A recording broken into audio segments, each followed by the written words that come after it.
Olá! Hoje a gente vai desvendar umas conexões bem inesperadas entre os fenômenos da natureza, o folclore que nasce deles e até a literatura que os eterniza. Pode parecer uma pergunta meio aleatória, né? Mas a resposta, olha, ela revela muito sobre o jeito que a gente tenta entender o mundo à nossa volta. Então, vamos nessa. Para começar, vamos falar de um fato científico, que parece até coisa de ficção. É isso mesmo que está na tela. Pesquisas recentes mostraram que uma atividade sísmica muito, mas muito intensa pode formar depósitos de ouro assim, quase que num piscar de olhos. Mas como é que isso acontece? Bom, a ciência por trás disso tem um nome: piezoeletricidade. Pensa só na cena. Durante um terremoto, a pressão sobre o quartzo é tão absurda que gera uma carga elétrica. Essa eletricidade ferve a água subterrânea que, por acaso, carrega ouro dissolvido. De repente, a pressão diminui, a água se expande, o ouro precipita e, pronto, ouro é criado. Um evento violento da natureza, dando origem ao metal mais cobiçado do mundo. É incrível, né? E essa ponte entre um fenômeno natural impressionante e algo que parece quase mágico nos leva direto para o nosso próximo ponto. Por séculos, muita gente já relatou ter visto umas luzes meio fantasmagóricas dançando sobre os pântanos à noite. É o famoso fogo fátuo. A ciência tem uma explicação bem pé no chão para isso. Já o folclore? Bom, o folclore tem uma história de arrepiar. Olhando pelo lado da ciência, não tem tanto mistério. São gases, como a fosfina e o metano, que saem da matéria orgânica em decomposição. Essa mistura de gases simplesmente pega fogo sozinha quando entra em contato com o oxigênio do ar. No fim das contas, é pura química.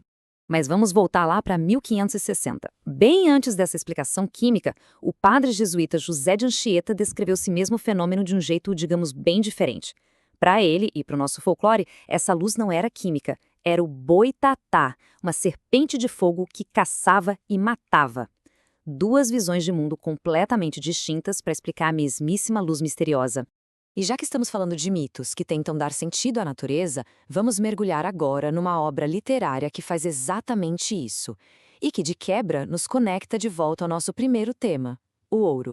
Este é o romance Água Funda, de 1946, da escritora Ruth Guimarães.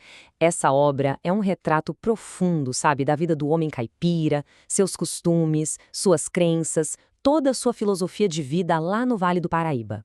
O livro foi super aclamado na época. O grande crítico Antônio Cândido chegou a elogiar o estilo da Ruth Guimarães, dizendo que era vivo, expressivo, que parecia que a história saía direto da boca do povo. Um baita reconhecimento.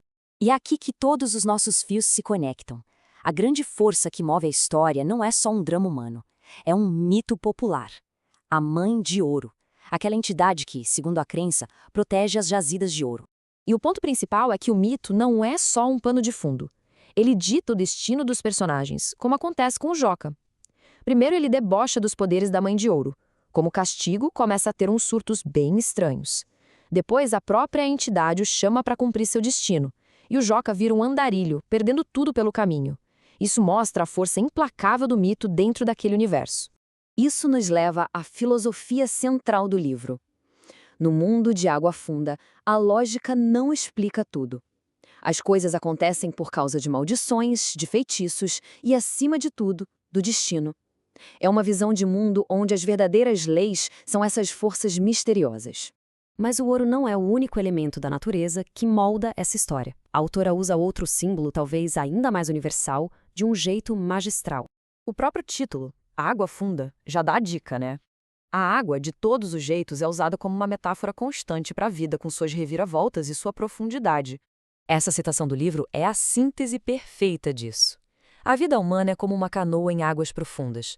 A nossa passagem é breve, causa uma pequena ondulação, mas logo a água se acalma e tudo volta a ser como era antes.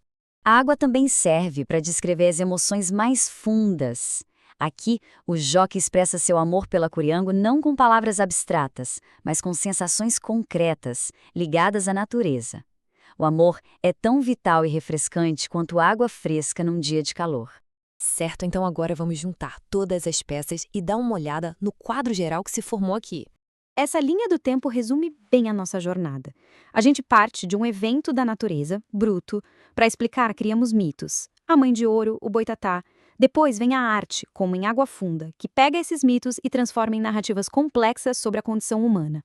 E, em paralelo, a ciência desenvolve suas próprias explicações, falando de piezoeletricidade e da química dos gases. No fim das contas, o que a gente vê é um processo humano fundamental. Seja com um mito, um romance ou uma teoria científica, estamos sempre contando histórias para dar sentido aos fenômenos poderosos e misteriosos do mundo. A natureza nos dá o quê, e a gente cria o porquê.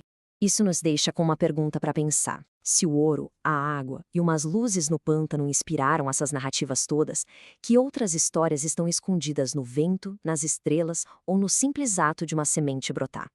A natureza está sempre falando. A questão é, como é que a gente escolhe escutar?